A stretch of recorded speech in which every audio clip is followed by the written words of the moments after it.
The winter sun hung low over Napa Valley, casting long shadows between the vine rows that stretched for miles in every direction. The air had that crisp, dry edge that seemed to settle in your bones, a quiet reminder that January never promised warmth here. Inside, the house still smelled of fresh paint and dust, as if it hadn't yet decided to belong to me. Boxes lined the hallway, taped and labeled in my handwriting, waiting for a future that I wasn't entirely sure I'd have. I had closed on the house just 3 days ago. 3 days, long enough to unpack a few dishes, too short to feel safe. I was upstairs in the study, sorting through a stack of legal documents, when I heard the faint metallic sound of a key sliding into the front door lock. It wasn't the creak of old wood or the sigh of a draft. This was deliberate, intentional. The door opened. Footsteps measured, steady, crossed the entryway and started up the stairs. Whoever it was didn't rush, didn't hesitate, as if they already had the right to be here. My pulse quickened, but I forced myself to stand still, to listen. Halfway up, a man's voice called out, "Anyone home?" The tone wasn't aggressive, but there was a weight to it, like he was expecting an answer he might not like. I stepped into view at the top of the stairs. He stopped. For a moment, we just looked at each other, me in my worn sweater and jeans, him in a dark wool coat that looked expensive enough to match the gold watch peeking from his cuff. "You must be Scarlett," he said, not quite a question. His eyes narrowed slightly, scanning me in a way that felt less like curiosity and more like calculation. "I'm Ethan," he continued, "Andrew's brother." The resemblance was undeniable. Same height, same sharp jawline, the same way the eyes seemed to measure a room before deciding whether to trust it. I didn't move from the top step. "You have a key to this house?" He gave a short, humorless laugh. "It's my brother's house." "That's funny," I said, finally starting down toward him, "because my name is the only one on the deed now." Ethan's gaze flicked to the boxes behind me, then back to my face. "Mind explaining why you're living here?" Instead of answering, I walked past him into the living room, picked up my phone from the coffee table, and held it out. "Why don't you ask your brother? Put it on speaker." For a second, he didn't move. Then he took the phone, tapped the screen, and lifted it so I could hear. The call connected almost instantly. "Ethan!" Andrew's voice came through, smooth but with an edge I knew too well. "What's going on?" "I'm here at the house," Ethan said, his eyes still locked on me. "Scarlett's. I told you not to get involved." Andrew cut in sharply. "Just leave. She knows what she's doing." There was a pause, just long enough for Ethan's brow to furrow before the line went dead. He lowered the phone slowly, like he was processing something he didn't quite believe. "What the hell is going on here?" I met his stare and smiled, just barely. "Why don't you take a seat, Ethan? This is going to take a while." The truth was coming, and when it did, it wouldn't be pretty. At 18, I thought I knew what independence meant. My mother, Elaine Carter, had raised me alone since I was a toddler. She wasn't unkind, but she lived her life with a kind of restless energy that never let her stay in one place or with one man for long. That year, she sat me down at the kitchen table of our small apartment and told me she was marrying a man from Spain. They were moving to Madrid. "I can't take you with me," she said matter-of-factly, stirring sugar into her coffee. "You're starting college in the fall, and this is your chance to grow up on your own." She didn't ask if I was okay with it. She didn't hug me. She just left 2 weeks later with 2 oversized suitcases and a promise to call when she could. I spent the next 3 years learning what solitude really was. My life was small classes, part-time work at a bookstore, cheap takeout for dinner, but it was mine. Then, in my junior year, I met Andrew. He was 12 years older, a business owner who seemed to step out of a different world entirely. He wore tailored suits, drove a black Mercedes, and carried himself like someone who had already solved every problem life could throw at him.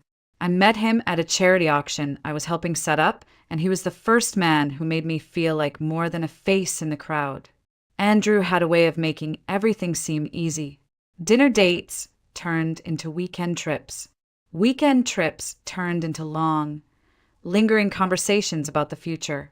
By the time I graduated, the idea of marrying him felt less like a choice and more like a natural next step. When we announced our engagement, my mother flew in from Milan.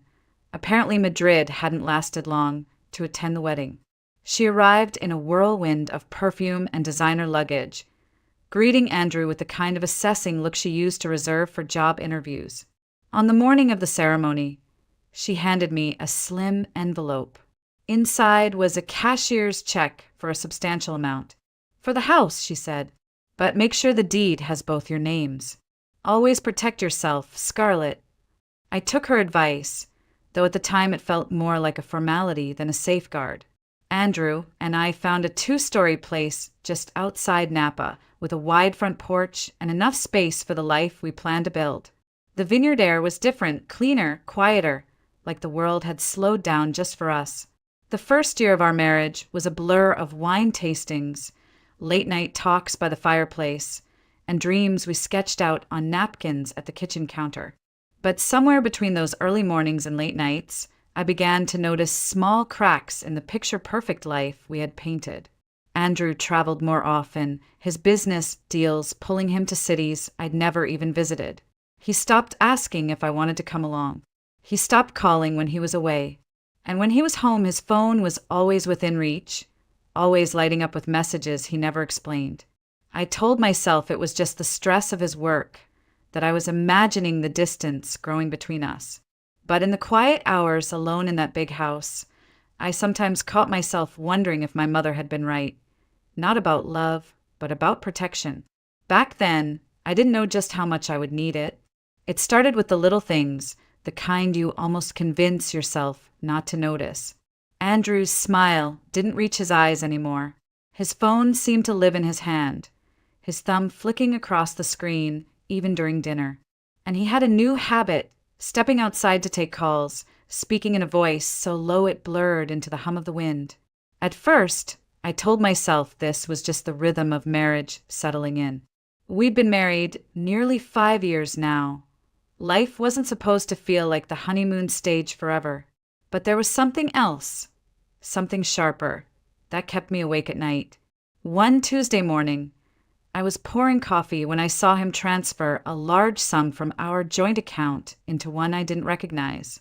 He brushed it off when I asked, saying it was for business restructuring.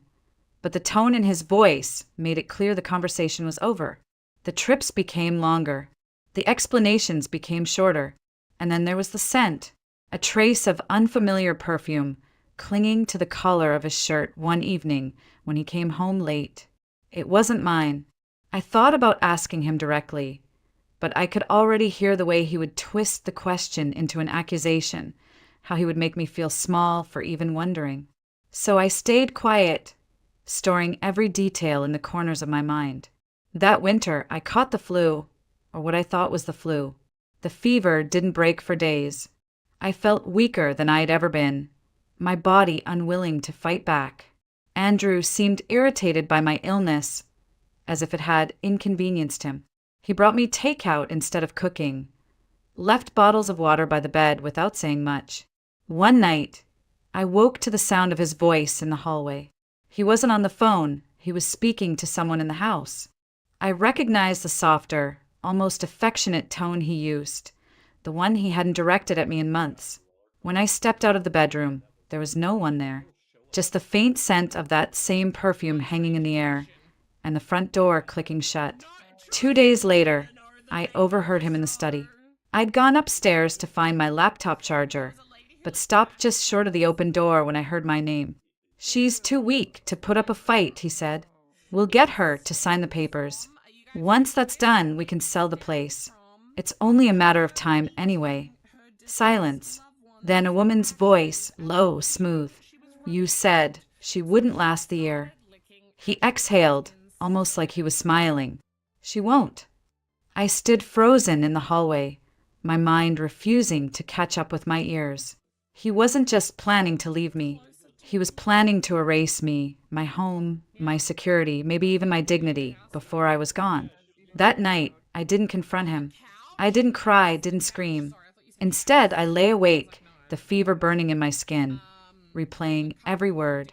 Somewhere between those hours, a decision took root. If Andrew thought I was too weak to fight back, he was about to find out just how wrong he was. The next morning, I moved through the house like nothing had changed. Andrew left early. A quick kiss on my forehead, cold, perfunctory, before heading out.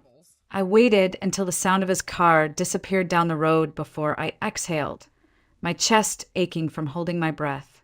I made tea not because I wanted it, but because I needed the noise of the kettle to steady my thoughts. Every detail of the previous night replayed in my mind, not as pain anymore, but as evidence. Evidence I could use. The first step was securing what was left of my life. I dug through the desk in the study until I found the envelope with my mother's original wedding gift. The deed to the house, both our names printed in neat black ink.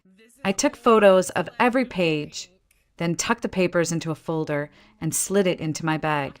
Next, I called a real estate attorney in San Francisco. I didn't tell her everything at first, just enough to make her listen. My husband is planning to sell our house without my consent, I said. I have proof the property is jointly owned. She told me to come in the next morning. That night, Andrew came home later than usual.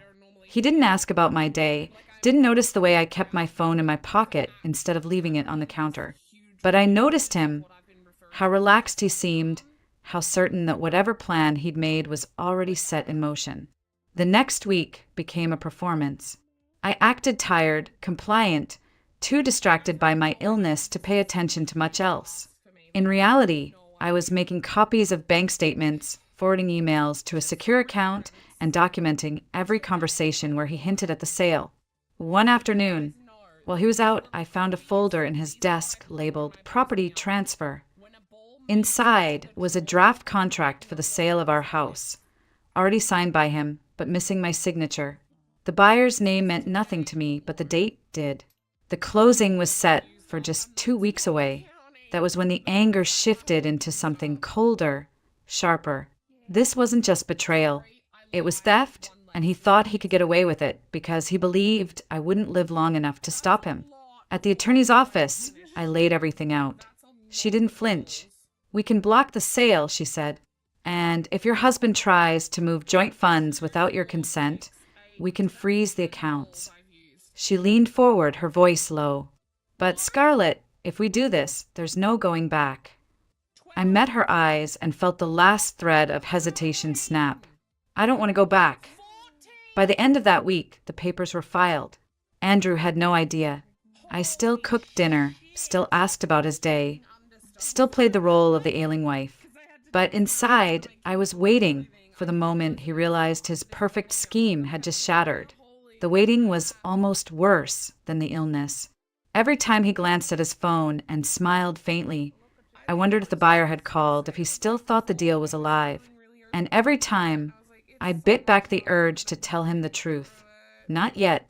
The longer he believed he was winning, the sweeter it would be when he finally saw just how badly he'd lost.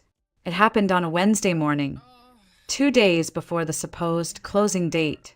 I was in the kitchen making oatmeal when I heard the front door slam open. Andrew's footsteps were heavy, uneven, like each one was powered by something more than just urgency, anger. "Scarlett!" he barked, his voice echoing through the hallway. I stirred the pot slowly, deliberately before turning toward him. Morning. His jaw was tight, a vein pulsing at his temple. "What the hell did you do?" I tilted my head. "About what?" "Don't play games with me," he snapped, tossing a thick stack of papers onto the counter. "The escrow company says the sale's been frozen. My accounts are locked. You think you're clever." I let my gaze drift down to the papers, then back up to his face. "I think I'm protecting what's mine." His laugh was short, humorless. "Yours? You're barely holding yourself together, and you think you can outmaneuver me? This house, the money, it's all tied to me. Without me, you wouldn't. I cut him off, my voice steady. Without you, Andrew, I'd still have my dignity.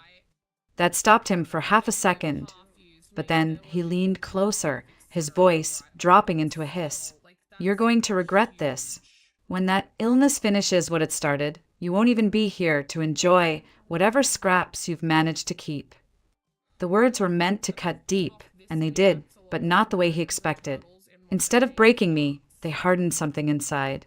He still believed the same lie he'd been telling himself for months, that I was too weak, too sick, too close to the end to be a real threat. I didn't answer him. Instead, I turned back to the stove, stirring the oatmeal like our conversation was already over. The silence stretched, thick and tense. Finally, he muttered something under his breath and stormed out, the door rattling in its frame as it closed. From the window, I watched him back out of the driveway, his movements jerky.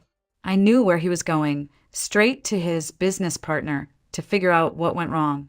What he didn't know was that every avenue he tried to reopen had already been blocked. That afternoon, my attorney called. He tried to transfer funds from one of the smaller accounts, she said. We stopped it before it cleared. He's not going to have access to anything without your signature from now on. I thanked her, hanging up with a smile I hadn't felt in months. It wasn't victory yet, but it was close. That evening, Andrew didn't come home. His car never pulled into the driveway. His footsteps never crossed the porch. I went to bed in a quiet house, the kind of quiet that wasn't lonely, it was peaceful. But I knew the storm wasn't over. Men like Andrew didn't just walk away when they lost control. They found new angles, new weapons, and I had to be ready for whatever he tried next. Still, as I lay there in the dark, I couldn't help imagining his face when the escrow officer told him the sale was dead. The shock, the disbelief, the slow realization that his carefully constructed plan had just collapsed. It was a small taste of justice, and it was intoxicating. He came back 3 days later, just after sunset. I heard the crunch of tires on the gravel driveway and the familiar creak of the front gate. For a moment, I considered locking the door and letting him knock until his anger wore itself out. But I didn't want him thinking I was hiding. When he walked in, he looked different, less polished, like the stress had begun to crack the veneer. His tie was loose, his shirt wrinkled, and there was a faint smell of alcohol clinging to him. "Scarlett," he began, his tone softer this time. "We need to talk." I leaned against the doorway to the kitchen, arms crossed. "About the sale you tried to push through without me?" He exhaled sharply, forcing a smile. "Look, I handled it wrong. I admit that. But we can still work this out. If you just sign the papers, we can both walk away with enough to be comfortable." Comfortable. The word sat between us like a rotten fruit. He wasn't talking about me being comfortable. He was talking about himself. I shook my head. Not happening. Something shifted in his expression then. The fake warmth evaporated, replaced by a colder calculation. "You think you can just sit here in this house while you're too sick to even keep up with the bills. You can't live like this forever, Scarlett. And you know I can make things difficult." I didn't flinch. "You already have." He stepped closer, lowering his voice. "There are other ways to get your name off the title. You think you've blocked me legally, but you haven't thought of everything." I held his gaze, letting the silence stretch until it became uncomfortable for him. "Try," I said finally. "Just try." That night, I barely slept. Not because of fear, but because of the clarity his words had given me. Andrew wasn't going to stop until he got what he wanted. And what he wanted was for me to disappear from his life with nothing. 2 days later, I got my first taste of his next move. A notice arrived in the mail from the bank, informing me that our joint credit line had been maxed out. I hadn't touched it in months. I called the bank immediately. "Those charges aren't mine," I told the representative. "You need to freeze that account." "We can," she replied, "but only if both account holders agree." I smiled to myself. "Then I guess I'll see you in court." It was the same with utilities, insurance. Suddenly, bills were overdue, policies were accidentally canceled. He was trying to squeeze me financially, make life in the house unbearable until I gave in. But every time he made a move, I countered.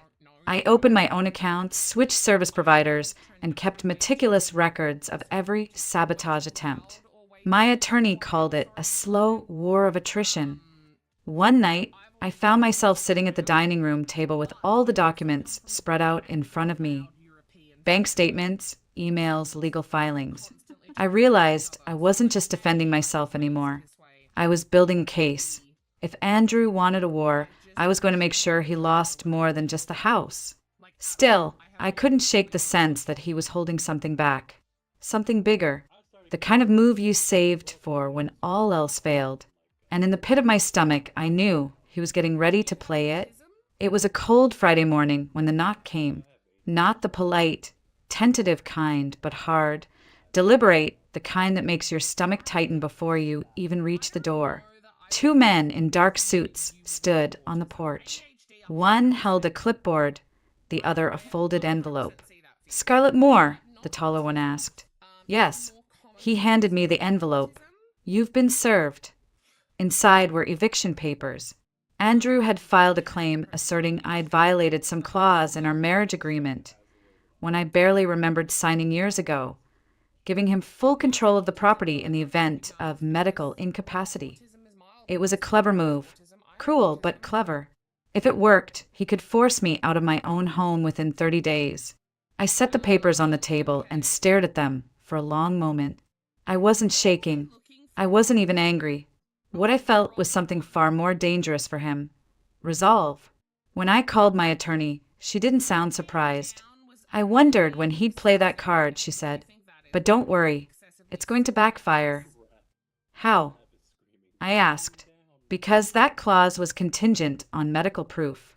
And right now, your doctor's reports say you're improving, not incapacitated.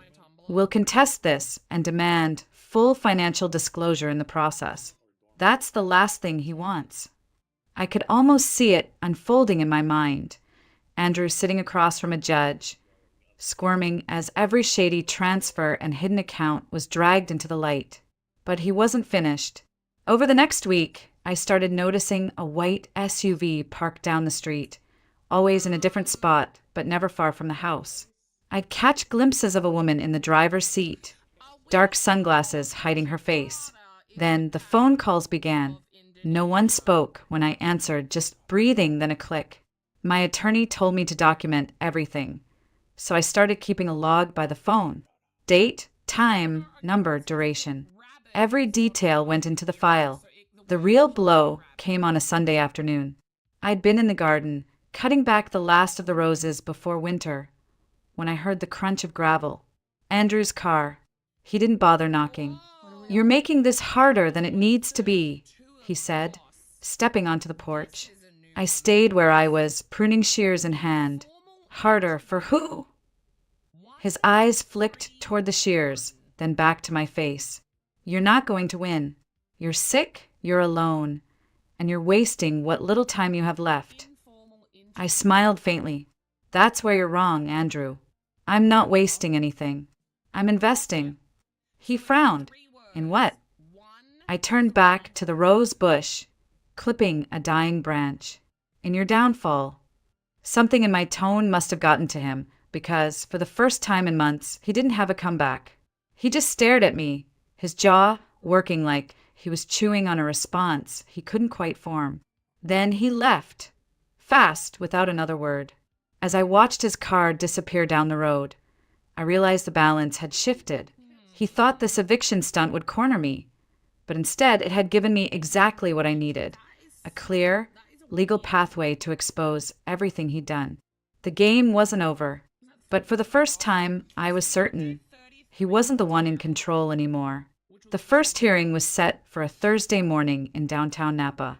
I arrived early, dressed in the one suit that still fit well, my hair pulled back, documents neatly stacked in a leather folder. My attorney, Claire, was already waiting outside the courtroom, her expression calm but razor-sharp. Inside, Andrew sat at the opposite table, flanked by his lawyer, a man with the kind of slick confidence that came from billing by the hour. Andrew didn't look at me. Not once. When the judge entered, the room settled into silence. Claire stood first. "Your Honor, my client's husband is attempting to invoke a clause from a marital agreement signed under duress, using fabricated claims of medical incapacity to seize her home. We have clear medical documentation proving she is not incapacitated, along with evidence of financial misconduct on his part." The judge raised an eyebrow. "Financial misconduct?" Claire nodded and slid a thick file onto the bench. "Bank statements, wire transfers, and property records, all showing Mr. Moore's attempts to liquidate marital assets without Mrs. Moore's consent, including this property." Andrew's lawyer objected, claiming the documents were irrelevant to the matter at hand. But the judge overruled him. "They go directly to motive," she said. Then it was Andrew's turn. He claimed he was acting out of concern, that I was too ill to manage the property, and that he had only her best interests at heart. Claire didn't even flinch. "If that's true, why did you transfer $48,000 to an account jointly held with another woman less than a week after initiating the eviction?" The silence that followed was almost tangible. Andrew's jaw tightened, but he didn't answer. His lawyer scrambled for a rebuttal, but the damage was done. Over the next 2 hours, we dismantled every piece of his case. The so-called medical clause, nullified by updated doctor's reports. The claim I'd failed to maintain the property, countered with receipts and photos. Every time they tried to push me into a corner, we came back with something stronger. By the time the judge adjourned, Andrew's confidence had slipped into something else entirely, panic. He avoided my eyes as we filed out of the courtroom, his steps quick, like he couldn't get away fast enough. In the hallway, Claire leaned close. "We've got him. He's exposed now. All we have to do is keep the pressure on." That afternoon, we filed a motion for a full forensic audit of all marital assets. If granted, it would mean combing through every account, every transaction, every hidden stash of money he thought I didn't know about. It was risky. If we lost, I could end up with nothing but legal bills. But I wasn't playing for safety anymore. I was playing for everything. The following week, the court granted our motion. Andrew now had 30 days to turn over every financial record in his possession. 30 days to watch his carefully built lies start to unravel. That night, I stood on the porch, the winter air sharp against my skin, and for the first time in months, I felt something close to peace. The war wasn't over, but the tide had turned. He had thrown everything at me: financial sabotage, legal threats, psychological games, and I was still standing. Better yet, I was winning. 30 days later, we met in court again. Andrew looked different this time. Less polished, a little hollow around the eyes, the perfect suit hanging just slightly wrong on his frame. He'd turned over the financial records, but not willingly. The court had to issue a compliance order after he missed the deadline twice. Claire and I sat side by side as the forensic accountant presented his findings. Transaction after transaction appeared on the big screen. Wire transfers to offshore accounts, cash withdrawals in Las Vegas, real estate purchases under shell companies. But the most damning was a single payment, $120,000 to a private escrow account, initiated just days before he tried to evict me. The judge's face tightened. "Mr. Moore, would you care to explain the purpose of these transfers?" Andrew's lawyer started to speak, but the judge held up a hand. "From you, Mr. Moore." Andrew swallowed hard. "They were investments." Claire stood. "Investments that are now inaccessible, Your Honor, because the receiving account belongs to a woman identified as his mistress. These funds came directly from the sale of jointly owned assets, without my client's consent." The judge leaned back, the weight of the evidence settling over the room. "Mr. Moore, your conduct is a blatant violation of both marital law and fiduciary duty.